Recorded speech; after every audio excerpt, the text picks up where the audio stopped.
What's up, guys? Today we're going to talk a little bit about how to get your crimp on.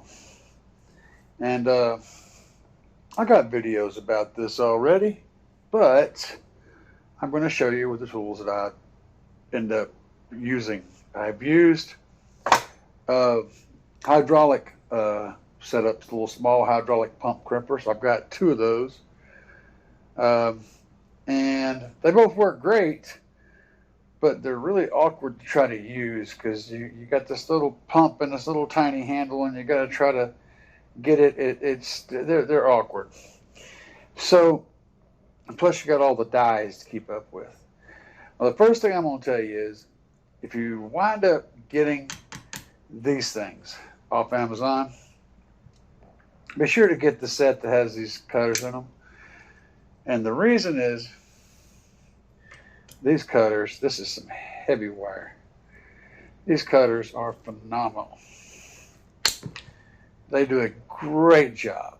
And I have cut hundreds of wires, all kinds of wires. And they just keep working. So if you if you want to order these things, be sure to get the set that has those cutters in them, because they're excellent. And the cutters are a big deal. And I cut that one off because, for one, it was an ugly old crimp, and another, I wanted to show you guys some action. So that's what we're going to do today. These crimpers, the little bolt cutter ones here, they have their place. I don't particularly like the way they crimp. I really don't. The crimp is not always pretty. But what they do have the option of is being able to get into a spot where you've already got cables run, and you got to get like up under something or up into something, into a bad place. Well, I got that without knocking any copper off. That was a clean one, huh? Getting up into a bad place and being able to reach up in there and get a crimp on a connection, this is your go-to guy. Or if you're, because you can, the cool thing is the dies are built in, so you just flip through the die that you want, and to fit the current situation, and then put your wire in there and crimp it, right? And they do a good crimp. It just ain't a pretty crimp. It's pretty ugly. So they're capable of a lot of on the spot, up inside, tight spot kind of things, but they're not the prettiest crimp. Still a good set of crimpers to have, and you get some of the best cutters out there, right? Now, having said that, what I'm going to tell you about is these guys. Because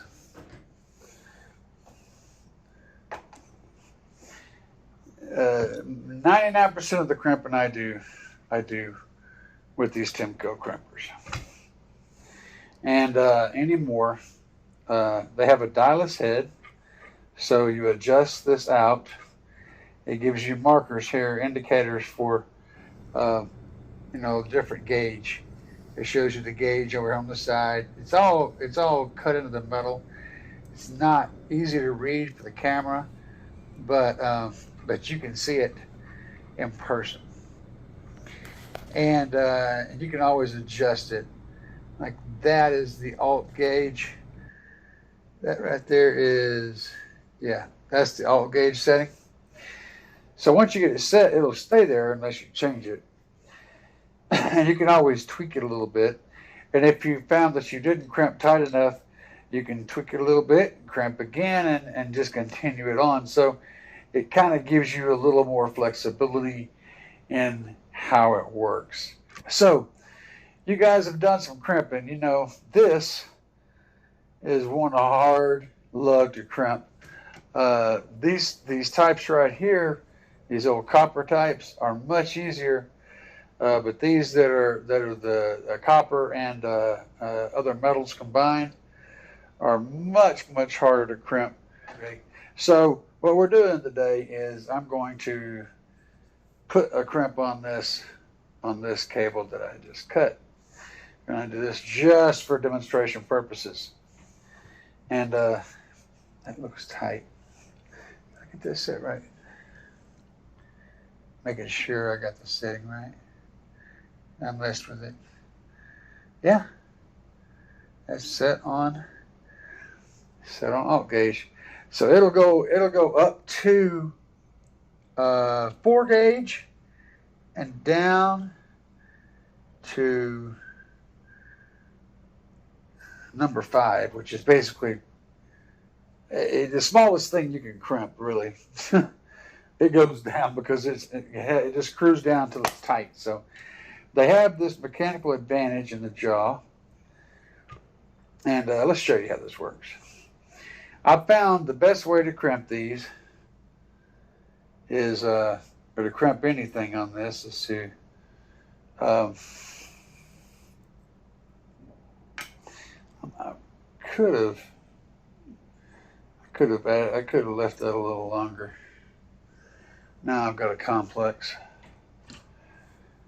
I did such a pretty job, and I'm used to cutting it for those pure copper lugs, and those pure copper lugs are a little bit have a little bit shorter of a barrel. These this style is a little bit. Oh, I did it again. Oh, wait a minute. I actually had. Oh crap! I had one sacrificial cable. Okay. So let's put that sucker in there again without leaving any strays. All right, we had like half a stray. All right, so you get your wire in here all sorted out. We went deep that time. And then what we're going to do is we're going to put the pin on the bottom, which is this side here. By the pin, I mean that part right there that's moving back. So I want the pin down there. And these will go in just like so. Get it in place. Now, these are really hard to crimp, these big heavy lugs, so I got to put the body into it. But any of you guys out there try to crimp these with anything, you can attest at how incredibly hard they are to crimp. And you can see that made a really nice deep crimp, and on the top it creates a V shape. And this is the most wonky one you'll ever see because of these particular lugs. But as you can see, it makes a nice smooth shape that will look good and will absolutely be solid.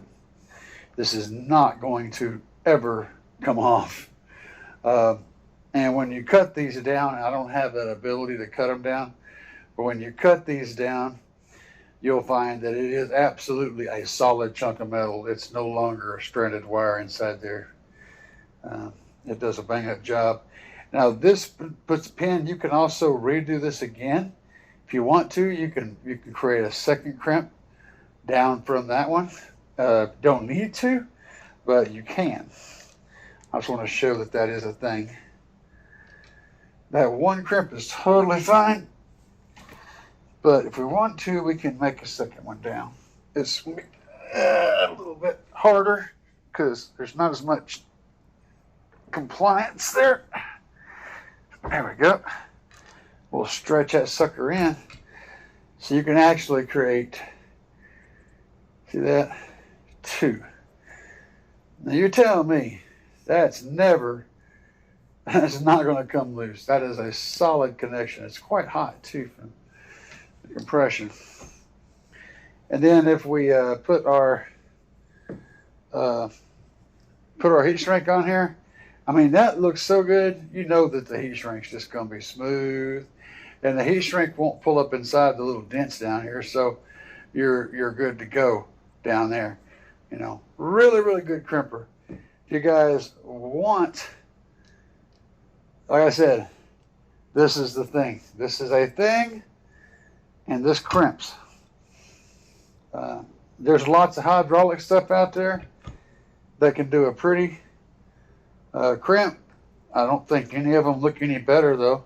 They have the ones that are hexagonal that, you know, that make the, but honestly, that is, I mean, this is what you're going to see, right? You're going to see this, and that's great. It looks perfect. This one is about the little baby wires. So I know you guys have worked with small terminals in the past, and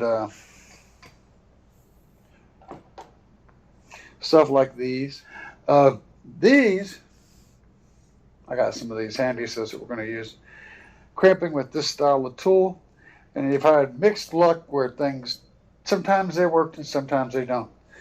So I want to explain why your crimps fail sometimes. And if you look at the way these are made, you'll see that there's a flat side, right, down here, and then there's the hump. We're going to call this side down here the bottom, okay? On top of this hump, we have a little split where the two pieces of metal come together. That's the top. We're going to call it the top.